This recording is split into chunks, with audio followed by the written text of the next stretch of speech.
윤석열 정부가 노동개혁을 하면서 내놓은 주 69시간 노동제가 역풍을 맞고 있죠.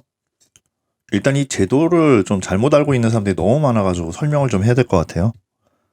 현재는 이제 주 52시간 노동제도인데 말 그대로 일주일에 52시간만 노동을 할 수 있는 제도거든요.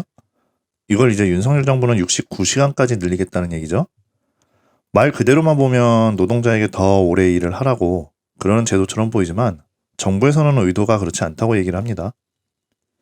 예를 들어 일주일에 52시간을 꽉 채워 일을 하는 노동자가 있다고 한다면 휴일을 제외하고 한 달에 한 208시간 정도 노동을 하게 되거든요.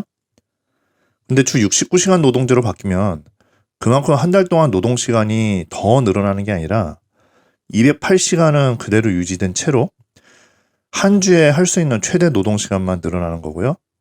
그 늘어나는 만큼 다른 주에서는 그 노동시간이 줄어들고 그만큼 휴가를 더 쓸 수 있다. 이것이 이제 정부의 얘기입니다. 게다가 원래 법정 근로시간은 주 40시간이거든요.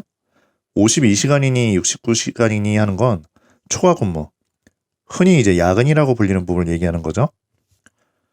일단 어째서 윤석열 정부가 이런 노동시간 제도를 바꾸려고 하는지 설명을 해보자면 문재인 정부 때 주 52시간 노동제를 획일적으로 적용을 하면서 시간에 딱딱 맞춰 일을 하는 직종은 좀 혜택을 많이 볼 수 있었지만 그렇지 못한 직종들은 뭐 사업가들도 그렇고 그리고 노동자들도 큰 혜택을 보기 어려워졌어요.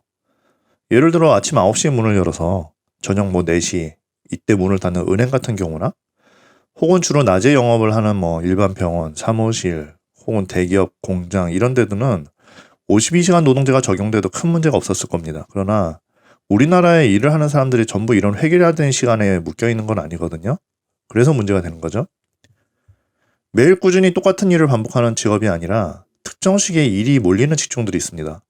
뭐 상품 개발을 하는 연구개발직, 혹은 IT 기업, 게임 회사, 혹은 대기업 하청을 받는 중소업체들 이런 곳들은 무슨 공무원들처럼 칼출근, 칼퇴근하기 어려운 특성을 가지고 있어요. 이 때문에 주 52시간 노동제를 시행했을 때 이들 기업들은 아무래도 좀 직격탄을 맞았죠. 이를 해결하기 위해서 내부적으로 여러 가지 꼼수를 쓰거나 아예 불법적으로 노동을 하는 등의 일들도 벌어졌습니다.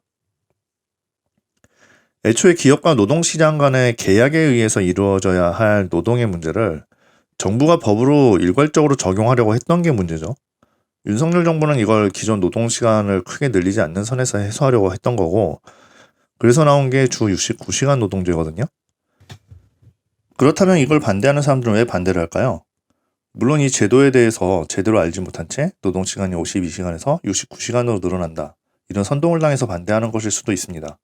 그러나 한 주에 최대 노동시간이 늘어난다는 것은 그만큼 해당 주에 더 혹사를 당해야 한다는 얘기이기 때문에 반대가 극심해질 수밖에 없죠. 정부에서는 더 일을 한 만큼 그 다른 주에서는 휴가를 쓸 수 있다 이렇게 주장을 하지만 실제 노동 현장에서는 법으로 보장된 휴가도 잘 못 쓰는 판인데 그게 되겠냐 이렇게 항변을 합니다. 오히려 52시간 제도를 꼼수로 회피하던 사업주들이 69시간 제도에서도 꼼수를 부릴 거라고 주장을 하죠. 전 여기에도 일리가 있다고 보는 편입니다. 우리나라 노동자들이 법대로 살아가지 않듯이 사업주들도 마찬가지거든요. 그러나 이건 어떤 법이든 걸리는 예외적인 문제이기 때문에 어차피 법 안 지킬 건데 뭐하러 법 만드냐 이런 소리나 다를 바가 없어서 이런 걸 근거로 법을 반대하는 건 좀 문제가 있다고 봐요. 그보다는 주 69시간 노동이 노동자의 건강권을 해친다는 주장이 가장 설득력이 있다고 저는 보거든요. 실제로 일을 하는 현장에서 보면 과로로 사망하는 경우들이 종종 일어납니다. 그런데 많은 사람들이 착각하는 게 있는데 과로사는 단순히 업무 시간이 길기 때문에 일어나는 게 아니에요. 반대로 업무 시간이 그다지 길지 않은데 너무 지나치게 강한 업무 강도 때문에 과로사가 일어나는 경우가 종종 발생하거든요. 그럼 왜 이런 일이 벌어지냐고요? 답은 간단합니다. 쉴 수 있는 시간에 쉬지 않기 때문이에요. 화이트 컬러라고 보통 불리는 직종에서는 보통 사무직이죠. 업무와 휴식의 경계가 아주 모호한 경우가 많거든요. 하루 종일 의자에 앉아서 컴퓨터나 전화를 바라보면서 일을 하기 때문에 본인들은 육체적으로 힘들지 않다고 여기고 퇴근 시간까지 계속 휴식을 취하지 않는 이들이 의외로 많습니다. 하지만 정신적으로는 매우 지쳐가고 있겠죠. 문제는 이런 직종 종사자들은 퇴근을 하고서도 육체적으로는 그렇게 지치지 않았기 때문에 집에 돌아가서도 제대로 쉬지 않고 뭐 게임을 한다거나 혹은 뭐 넷플릭스를 본다거나 이런 식으로 여가 활동 같은 거를 많이 해요. 그런데 그러다가 이제 새벽이 다 돼서 수면에 들게 되거든요. 아침 출근 시간까지 기껏해야 뭐 5시간, 6시간 그 이하의 수면을 취할 뿐이고 다시 그대로 일어나서 출근을 하고 또 책상 앞에 앉아 육체가 피로하지 않은 그런 노동을 하죠. 정말 푹 쉬어야 할 휴일에 가족들을 데리고 야외로 캠핑이나 여행을 떠나기도 하는데 겉으로는 즐거운 여가와 휴식을 취하는 것 같지만 실제로는 직장과는 또 다른 노동을 하는 것과 다를 바가 없죠. 이런 상태로 거의 휴식 없이 짧은 시간에 수면에만 의존해서 일을 하는 사람들이 의외로 많아요. 이러다가 갑자기 강도가 센 업무가 밀려 들어오게 되면 그동안 지쳐있던 정신과 몸이 크게 과로를 하게 되는 거죠. 이런 부분에서 보면 주 50시간 노동제를 주 69시간으로 바꾸게 되면 당연히 주당 업무량이 늘어나기 때문에 문제가 발생을 합니다. 이 부분을 정부는 좀 간과를 한 것 같아요. 정부 주장대로 업무량이 많은 주에 더 많은 일을 하고 다른 주에 더 많이 쉬면 되긴 하죠.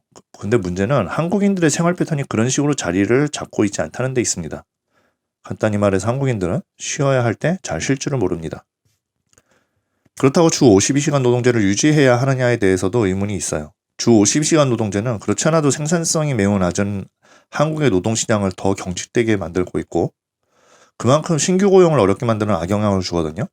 문재인 정부의 노동정책은 대부분 기존에 자리를 잡고 노동을 하고 있던 40대, 50대 이런 노동자들한테는 좀 유리할지 모르는데 취업할 자리 자체를 없애버리기 때문에 신규로 취업해야 하는 청년층에겐 매우 불리한 제도들이에요. 오히려 노동시간이 유연해지고 노동자의 해고도 더 쉬워져야만 청년층 일자리가 해결될 거거든요. 문제는 정치가 이걸 막아왔다는 점이죠. 게다가 주 69시간 노동제를 비판하는 쪽에선 이렇게 많은 노동을 하는 나라가 없다라고 주장을 하는데 실제로는 일본은 주 100시간이고요. 미국은 아예 한계가 없습니다. 다만 OECD 국가 중에 한국이 평균 노동시간이 좀 많은 나라인 건 맞습니다. 그렇다면 주 69시간제를 비판할 게 아니라 평균 노동시간을 줄이자고 주장을 해야겠죠? 어차피 일이란 게 매일 꾸준하게 들어오는 것도 아닌데 정부에서 주 52시간으로 획일화한 제도가 더 비현실적이라고 할 수 있습니다. 주 69시간 노동제를 하는 게 맞느냐 아니냐 이 점은 결국 노동시장의 제도가 어떻게 정착하느냐 여부가 중요하거든요. 앞서 얘기했듯이 한국인들의 제대로 쉴 줄 모르는 생활 패턴 아래에서 노동 현장에서 노동자들의 휴식권을 어떻게 보장하느냐를 좀 따져봐야 할 것 같아요. 원래대로라면 노동자는 직장에서는 일을 하고 집으로 돌아가서 휴식을 해야 합니다. 하루 종일 직장에서 컴퓨터 화면을 쳐다보는 직장인이 집으로 돌아가서도 내내 넷플릭스, 유튜브 화면을 쳐다보는데 이걸 과연 휴식이라고 할 수 있는 걸까요? 하루 종일 직장에서 상사에게 시달리던 직장인이 집으로 돌아가서도 아내와 아이들에게 시달리고 주말과 휴일엔 가족을 위해서 하루 종일 꽉 막힌 도로에서 운전을 해야 하죠. 이걸 휴식이라고 부를 수 있을까요? 또 한 가지 지적할 부분이 있습니다. 많은 청년들이 주 69시간 노동제를 비판을 한다고 하는데요. 여기에 대해서 한마디만 할게요. 편의점 알바, PC 알바나 하면서 주 50시간만 일하고 평생 살아갈 게 아니라 현대 산업사회인 한국에서 제대로 일을 배우고 경력을 갖추어 살아갈 거라면 청년들은 지금 주 몇 시간 일을 하느냐가 아니라 일을 어디서 어떻게 배워나가야 하는지를 더 고민해야 돼요. 지금 한국의 경제 구조는 청년들이 신입으로 취업을 해서 일을 차근차근 배워나가기 어려운 구조로 바뀌고 있거든요. 과거에는 IT 기업 같은 데는 20대 청년 개발자들이 몰려들어서 밤을 새워서 코드를 짰고 은행에서는 젊은 은행원들이 고객들을 맞이해서 통장을 개설하고 그랬어요. 근데 지금은 어때요? IT 기업에는 40대, 심지어 50대 넘은 나이 지긋한 개발자들만 잔뜩 있고 은행은 거의 대부분이 자동화되어서 거의 이제 젊은 은행원을 찾아보기가 힘들어요. 학사는 고사하고 석사 학위를 가진 사람들도 취업할 자리가 없는 게 현실이거든요. 여러분이 경력직으로 발돋움할 기회 자체가 사라지고 있는데 노동시간 운운하는 거는 저는 지나친 사치라고 봐요. 제대로 일을 배울 기회를 잡을 생각을 해야 하는 게 더 우선 아닐까요? 그리고 윤석열 정부는 이런 기회를 제공하겠다고 경직된 노동제도를 유연하게 바꾸고 고용세습까지 하면서 자기 자리를 안주하는 귀족노조 때려잡겠다고 하는 건데 이걸 취업도 못하는 청년들이 반대를 한다는 거는 좀 제가 보기엔 어리석은 짓으로 보여요. 여러분이 발돋움할 발판이 사라지고 있는데 그 발판을 여러 계단 넘어야 발을 내디딜 수 있는 황금 정원을 벌써부터 걱정하고 있는 꼴이니까요. 성장은 국가나 기업만 해야 하는 게 아닙니다. 노동자들도 성장을 해야 하고 노동을 하지 못하는 실업자들, 청년들도 당연히 성장을 해야 하죠. 성장도 하기 전에 휴식부터 따진다? 너무 배부른 고민이랄까. 하지만 여러분 이 시기도 얼마 남지 않았습니다. 그동안 중국 꿀 빨고 선진국 노름하던 이 시절 조만간 사라질 예정이거든요. 그때도 여러분이 주 69시간 운운하면서 배부른 소리 할지 저는 좀 의문이에요. 저는 주 69시간 노동제에 대해서 정부가 좀 많이 했다고 보는 편입니다. 그렇지만 주 52시간 노동제가 옳은 것도 절대 아니에요. 기업들의 구시대적인 기준도 문제고 노동계의 지나친 선동도 문제죠.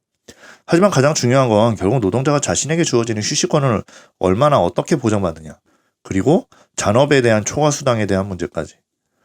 이걸 기업들도 그리고 가정과 개개인도 이제 고민을 해야 할 때고 정부는 여기에 대해서 좀 의견을 좀 많이 들어야 한다고 저는 봐요.